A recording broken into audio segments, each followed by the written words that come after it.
Good morning बेटा।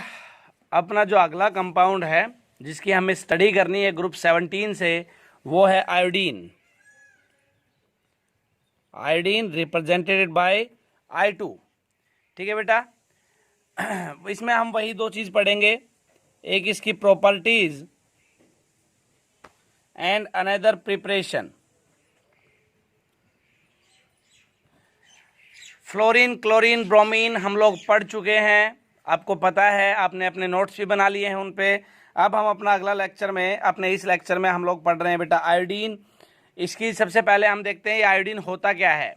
It is a very valuable element. बेटा अपनी केमिस्ट्री का वैल्यूएबल एलिमेंट है ये। Exist mainly in the form of iodide और आयोडेट्स। आयोडाइड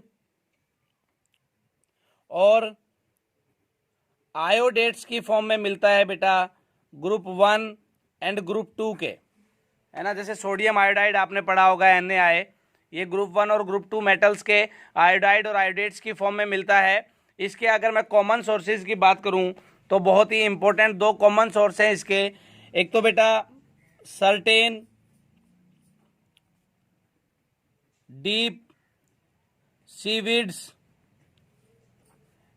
सीविड्स का मतलब, विड्स पता है ना बेटा आपको क्या होती है, खरपतवार जिसको हम लोग बोल देते हैं। तो सर्टेन डीप सीविड्स जो होते हैं वो कंटेन करते हैं अबाउट 0.5% आयोडीन। ध्यान रखना, डीप सीविड्स जो होते हैं बेटा वो कंटेन करते हैं 0.5% आयोडीन। दूसरा इसका कॉमन सोर्स हम लोग देखते हैं बेटा, दूसरा कॉमन सोर्स है इसका चायले साल्टपेट्रे। चायले साल्टपेट्रे में क्या है बेटा, ये होता क्या है, these are the nitrates of alkali metals. ये क्या होते हैं बेटा, नाइट्रेट्स होते हैं ऑफ एल्कली मेटल्स। उन्हीं का कॉमन नेम हमने दे दिया चायले साल्टपेट्रे। ठीक है, these are the nitrates of alkali metals which contain 0.2% NaIO3। जो नाइट्रेट्स ऑफ एल्कली मेटल्स होते हैं उनमें 0.2% क्या होता है बेटा NaIO3। हम ये कह सकते हैं जनरली कि एज ए इम्प्योरिटी इसमें प्रेजेंट होता है। जैसे अगर आपको ऑर्गेनिक की एक बात ध्यान हो 11th की, जिसमें हमने कीटो इनोल फॉर्म पढ़ी थी, है ना, उसमें मैंने आपको क्या बताया था कि कीटो से इनोल में जाना एक स्पॉन्टेनियस प्रोसेस है। अगर हम कोई कीटो अपना लैब में लेके आते हैं तो 100% कीटो नहीं मिलेगा, उसमें आपका 2 से 3% इनोल मिले ही मिलेगा, क्योंकि स्पॉन्टेनियस प्रोसेस है। ठीक है, तो हम उसको वहाँ पे कीटो हमारा मेजर या मेन हमारा प्रोडक्ट है, या मेन सब्सटीट्यूएंट है, या मेन आपका सब्सटेंस है, तो हम ये बोल सकते हैं बेटा कि वहाँ पे जो इनोल है वो क्या है, एज ए इम्प्योरिटी है ना। तो वैसे ही जो नाइट्रेट्स ऑफ एल्कली मेटल होते हैं उनमें 0.2% क्या मिलने की संभावना है, NaIO3। ठीक है, अब देखते हैं बेटा, ये थे इसके दो common sources, certain deep seaweeds and Chile saltpetre. ठीक है, इन दोनों को आपको ध्यान में रखना है, इंपॉर्टेंट है इसलिए मैंने बताए हैं। उसके बाद हम लोग देखते हैं इसकी प्रिपरेशन, कि हम लोग इसको प्रिपेयर कैसे करेंगे। प्रिपरेशन देखते हैं भाई। पहली प्रिपरेशन है by oxidation of iodide salts. पहली प्रिपरेशन है by oxidation of iodide salts. देखो भाई, ऑक्सीडेशन तो मेरे हिसाब से अब तक तुम्हारे पड़ोसियों को भी क्लियर हो चुका होगा, क्योंकि ये नाम बहुत बार सामने आ चुका है।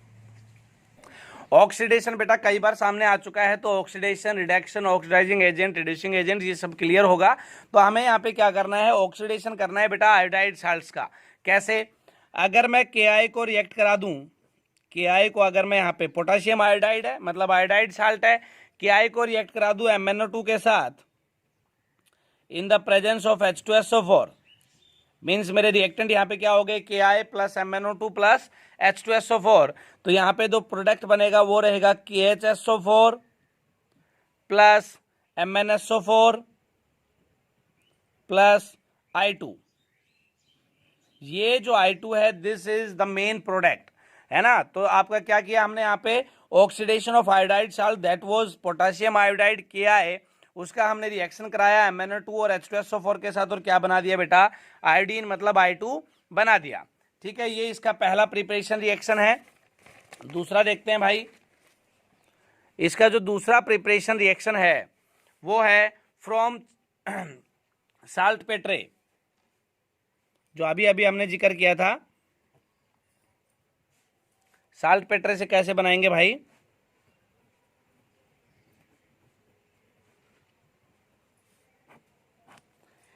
इसमें देखो बेटा, हमने क्या कहा था कि these are the nitrates of alkali metals, उनका कॉमन नेम हमने दिया चाइले साल्ट पेट्रे। ठीक है ना। अब उसमें मैंने एज ए इम्प्योरिटी आपको क्या बताया था, 0.2% NaIO3 होता है। अब मुझे क्या करना है, यहाँ पे उस NaIO3 का ही रिएक्शन कराना है। ठीक है, तो NaIO3 is separated from mineral. Mineral से मैं क्या करूंगा, जो आपका नाइट्रेट था एल्कली मेटल से, उसका मैं NaIO3 को पहले सेपरेट करूंगा और उसके बाद हम उसको NaHSO3 से ट्रीट करेंगे। कैसे बेटा, NaIO3 निकाला मैंने कहां से, चाइले साल्ट पेट्रे से, और उसका रिएक्शन कराया NaHSO3 के साथ।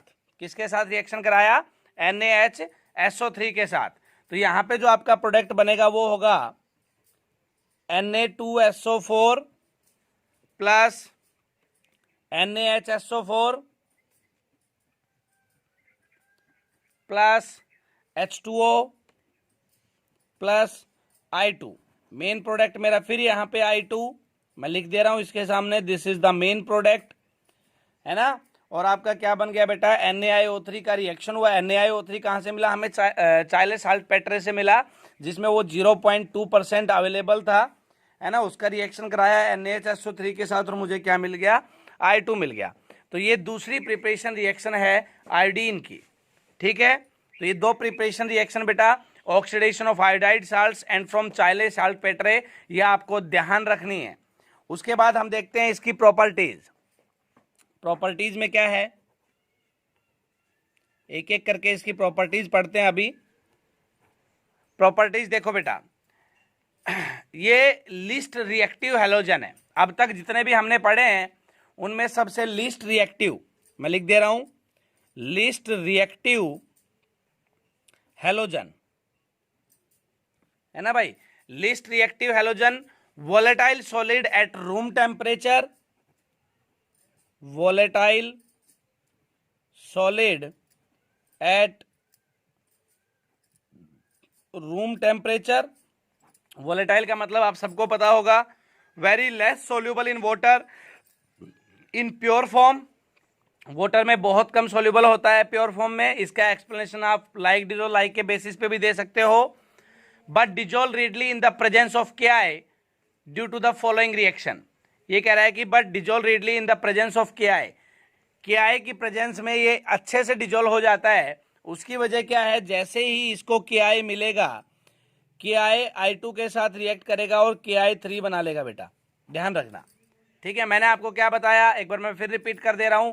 Least reactive halogen, volatile solid at room temperature, very less soluble in water in pure form, but dissolve readily in the presence of KI, है ना। KI की प्रेजेंस में अच्छे से ये डिजोल्व हो जाता है। और KI की प्रेजेंस में अच्छे से डिजोल्व होने का रीजन क्या है कि KI आपका I2 के साथ रिएक्ट करके क्या बना लेगा, KI3 बना लेगा। अपना एक एडिशन रिएक्शन ये यहाँ पे दे देगा और I2 आपका गायब, है ना। I2 गायब मतलब I2 आपका डिजोल्व हो गया।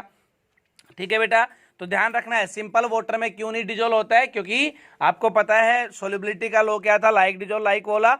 ये नॉन पोलर है भाई I2, लेकिन KI डालने के बाद क्यों डिजोल्व हो जाता है, उसमें आप इस रिएक्शन को एक्सप्लेन करोगे। ठीक है भाई। उसके बाद दूसरी प्रॉपर्टी हम लोग इसकी पढ़ते हैं। पहली प्रॉपर्टी बेटा क्लियर होगी, याद रखनी है ना। लीस्ट रिएक्टिव, वोलेटाइल सॉलिड और वाटर में डिजोल्व नहीं होता है, लेकिन KI डालने के बाद डिजोल्व हो जाता है।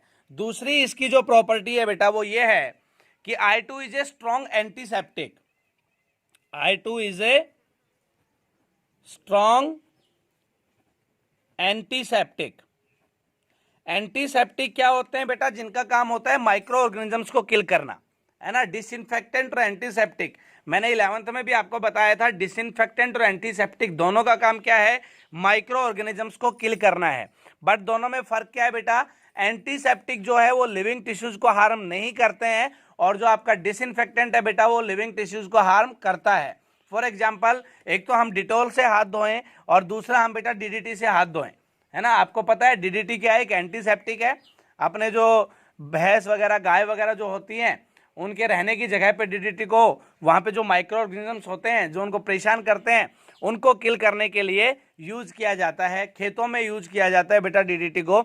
लेकिन कभी सुना है कि किसी ने घाव पे डीडीटी लगाई हो? नहीं सुना ना। क्यों? क्योंकि डीडीटी आपका एक डिसइंफेक्टेंट है, वो क्या करता है, लिविंग टिश्यूज को हार्म करता है। तो आपको यहाँ पे ध्यान रखना, I2 किसकी तरह काम करता है, एक एंटीसेप्टिक की तरह काम करता है। और एंटीसेप्टिक क्या होते हैं, जो माइक्रो ऑर्गेनिजम्स को किल करते हैं विदाउट हार्मिंग लिविंग टिश्यूज। ठीक है बेटा। और आपको पता है जो गले की जो एक बीमारी होती है, घेगा जिसको बोलते हैं हम लोग, है ना, उससे भी आपको बचाने में बहुत बढ़िया हेल्प करता है आयोडीन, है ना। उसमें तो आपने पढ़ा होगा, टाटा का नमक खाइए, टाटा का आयोडीन युक्त नमक खाइए, है ना। तो उसके बाद इसकी तीसरी प्रॉपर्टी पढ़ते हैं बेटा, ये Na2H2O3 को ऑक्सीडाइज कर देता है ना। कैसे? उसकी एक रिएक्शन देखते हैं। रिएक्शन इंपॉर्टेंट है, आपको याद रखनी है। I2 क्या करता है, Na2H2O3 को भाई ऑक्सीडाइज कर देता है। कैसे, किस में कन्वर्ट कर देगा, Na प्लस Na2S4O6। अब की बार मैं तुम्हें ये नहीं बताने वाला हूं कि यहाँ पे ऑक्सीडेशन कैसे हुआ है, क्योंकि वो आप ऑक्सीडेशन नंबर निकाल के आप इजीली पता लगा सकते हो कि ऑक्सीडेशन किसका हुआ है, रिडक्शन किसका हुआ है, कौन सा किस एजेंट की तरह काम कर रहा है बेटा। ठीक है। तो सिंपल सा आपका जो थर्ड प्रॉपर्टी था वो क्या था, कि जो आयोडीन है वो क्या करता है, Na2H2O3 को ऑक्सीडाइज कर देता है। ठीक है भाई। नेक्स्ट प्रॉपर्टी की ओर बढ़ते हैं भाई। इसकी जो चौथी प्रॉपर्टी है वो है concentrated nitric acid oxidises I2 to HiO3, है ना। कंसंट्रेटेड नाइट्रिक एसिड जो होगा आपका, कंसंट्रेटेड नाइट्रिक एसिड, ये कंसंट्रेटेड है, मैं फिर रिपीट कर रहा हूं, कंसंट्रेटेड नाइट्रिक एसिड आयोडीन को ऑक्सीडाइज कर देता है HiO3 में। कैसे? जब HNO3 रिएक्ट करेगा I2 के साथ तो आपका जो प्रोडक्ट बनेगा वो बनेगा बेटा HiO3 plus 10NO2 plus 4H2O। ध्यान रखनी है आपको ये बात। नाइट्रिक एसिड यहां पे क्या काम कर रहा है, I2 को ऑक्सीडाइज कर रहा है, किसमें बेटा, HiO3 में। ठीक है। कैसे कर रहा है वो अपना आराम से आप देख सकते हो। ठीक है। जो नेक्स्ट प्रॉपर्टी है, क्योंकि ऑक्सीडेशन रिडक्शन इनके एजेंट्स को बार बार एक्सप्लेन करना तो बेवकूफ़ी है, 12th में हो चुके हो तुम लोग, है ना। उसके बाद है बेटा एल्कली डिस्प्रोपोर्शनेट आयोडीन। अब डिस्प्रोपोर्शनेशन रिएक्शन क्या होती है, या डिस्प्रोपोर्शनेट कैसे करता है ये, डिस्प्रोपोर्शनेशन रिएक्शन का ये नाम मैं आपको बहुत बार बता चुका हूं, एक बार और बता देता हूं कि डिस्प्रोपोर्शन रिएक्शंस कौन सी होती हैं बेटा, जिनमें एक रिएक्शन में एक ही एलिमेंट का ऑक्सीडेशन हो और उसी एलिमेंट का रिडक्शन हो बेटा, है ना। देखो सिंपल सा हमारे रिडॉक्स में और डिस्प्रोपोर्शनेशन रिएक्शन में एक छोटा सा डिफरेंस फिर क्लियर कर दे रहा हूं। अगर एक रिएक्शन में ऑक्सीडेशन और उसी रिएक्शन में रिडक्शन होता है तो उसको हम लोग रिडॉक्स रिएक्शन बोलते हैं। लेकिन अगर एक रिएक्शन में एक ही एलिमेंट का ऑक्सीडेशन और उसी एलिमेंट का रिडक्शन होता है तो हम लोग उसको डिस्प्रोपोर्शनेशन रिएक्शन बोलते हैं। ठीक है। तो यहां पे मैंने आपको जो नेक्स्ट प्रॉपर्टी बताई वो क्या है, एल्कली डिस्प्रोपोर्शनेट आयोडीन। कैसे भाई, एल्कली वही मैं अपना NaOH लेके चलूंगा, आयोडीन के साथ NaOH का रिएक्शन कराऊंगा।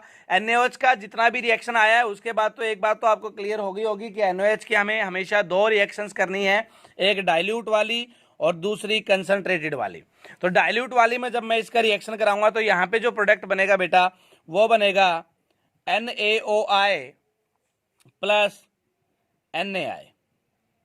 ठीक है। जब मैं डाइल्यूट NaOH के साथ इसका रिएक्शन कराऊंगा I2 का, तो प्रोडक्ट क्या बनेगा, NaOI प्लस NaI। लेकिन अगर मैं इसका रिएक्शन कंसंट्रेटेड NaOH के साथ करा देता हूं, कंसंट्रेटेड NaOH, तो आपका प्रोडक्ट क्या होगा देखना, तो आपका प्रोडक्ट बनेगा बेटा NaI प्लस NaIO3। ठीक है। NaI plus NaIO3। जब आयोडीन डाइल्यूट के साथ रिएक्शन करता है तो प्रोडक्ट क्या है, और जब आयोडीन आपका कंसंट्रेटेड के साथ रिएक्ट करता है तो प्रोडक्ट क्या है, इन बातों को अच्छे से दिमाग में रखना है। ये था बेटा टोटल कहानी आयोडीन की, जिसमें हमने 2 प्रिपरेशन रिएक्शन पढ़ी, 2 इसके मेन सोर्स पढ़े और हमने इसकी 5 प्रॉपर्टीज पढ़ी हैं, है ना। इनको अपनी कॉपी में अच्छे से नोट कर लेना और जूम का लेक्चर आने से पहले इनको एक बार अपने दिमाग में फिट कर लेना। हम आगे पढ़ेंगे हाइड्रोफ्लोरिक एसिड के बारे में, ठीक है। अपने जूम वाले लेक्चर पे हम लोग पढ़ेंगे बेटा हाइड्रोफ्लोरिक एसिड के बारे में। तब तक आप इस लेक्चर को अच्छे से देख लेना। Thank you.